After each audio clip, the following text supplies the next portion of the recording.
כאן, במקום הזה, בנאום בר אילן המפורסם ההוא, הלכנו לאיבוד.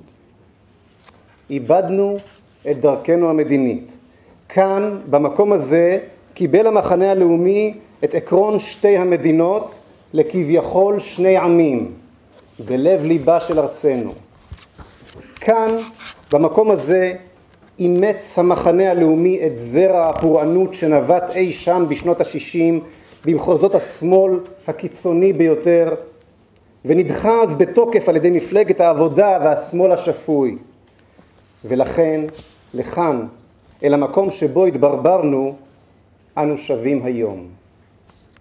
שווים אל יסודות האידיאולוגיה הלאומית ולעיקרון המדיני היחיד שהוא גם צודק, גם חכם וגם מציאותי. מדינה אחת, לעם אחד, בארץ אחת.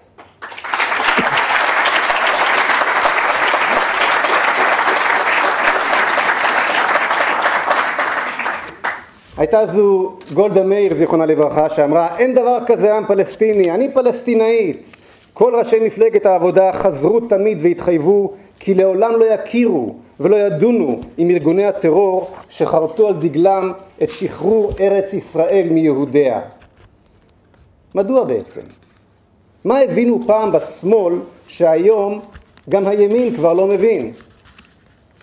מה שעד להסכמי אוסלו הבינה האומה כולה, שמאל וימין כאחד, הוא שיש הבדל מהותי בין סכסוכי הגבולות עם מדינות ערב השכנות לבין הסכסוך עם אש"ף.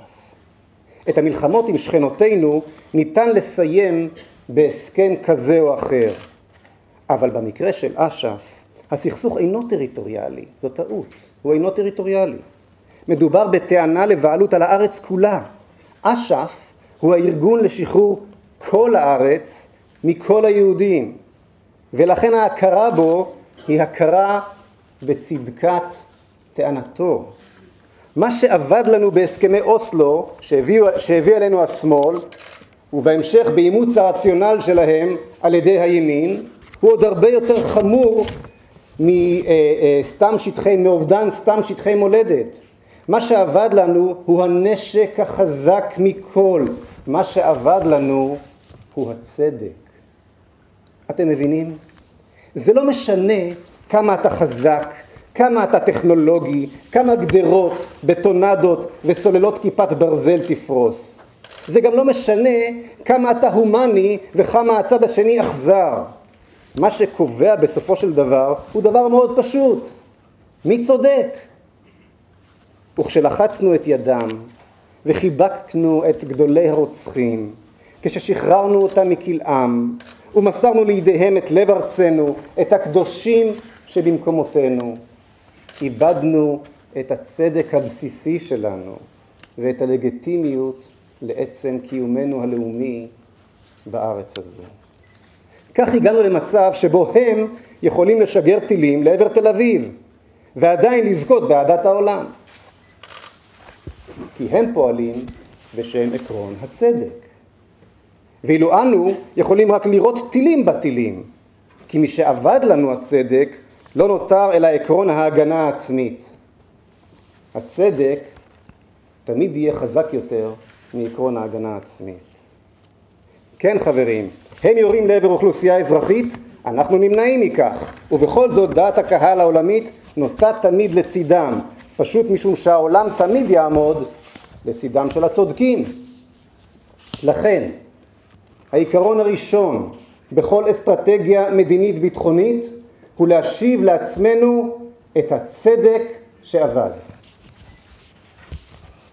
אוסלו, הנסיגות החד-צדדיות וויתור על שטחים הביאו רק מלחמה. הם הביאו עלינו טרור אלים ורצחני עשרות מונים מבעבר. הם הביאו עלינו טילים ארוכי טווח והם הביאו עלינו את איום המנהרות.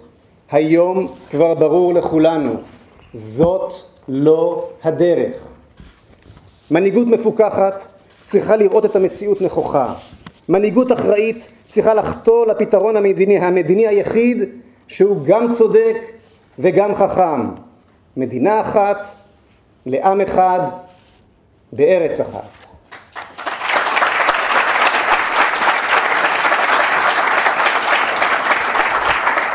וראה זה פלא, בדיוק כך קובעת חוקת הליכוד, שאומרת מפורשות, ציטוט, החלת ריבונות בכל שטחי ארץ ישראל שבידינו.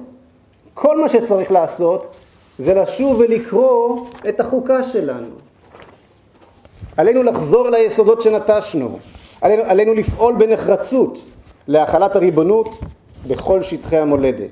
התקפלות מריבונות, ובמיוחד בהר הבית, פירושה אובדן הביטחון בתל אביב, והיא מזמנת את הטרור לכל בית בישראל.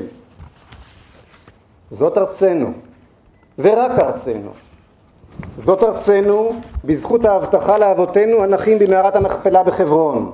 זאת ארצנו בזכות ירושלים והר הבית שקנה מלכנו דוד. זאת ארצנו בזכות ברית הנצח ששמרנו עם אבינו שבשמיים. זאת ארצנו ששמרנו לה אמונים במשך 2000 שנות גלות. זאת ארצנו ששמרה לנו אמונים ומעולם לא קמה בה ישות לאומית אחרת מאז שגלינו ממנה. זאת ארצנו שגם משפט האומות הכיר בבעלותנו עליה בהצהרת בלפור ובוועידת סן רמו, ומעולם לא התקבלה החלטה חוקתית משמעותית אחרת. זאת ארצנו, רק ארצנו, וכפי שכבר נוכחנו שוב ושוב, כל אמירה אחרת מזמנת עוד טרור, עוד לחץ בינלאומי ועוד אובדן לגיטימציה. את הטעות הנוראה של הסכמי אוסלו אשנה בעזרת השם מן היסוד, ואשיב את הביטחון ואת השלום לאזרחי ישראל.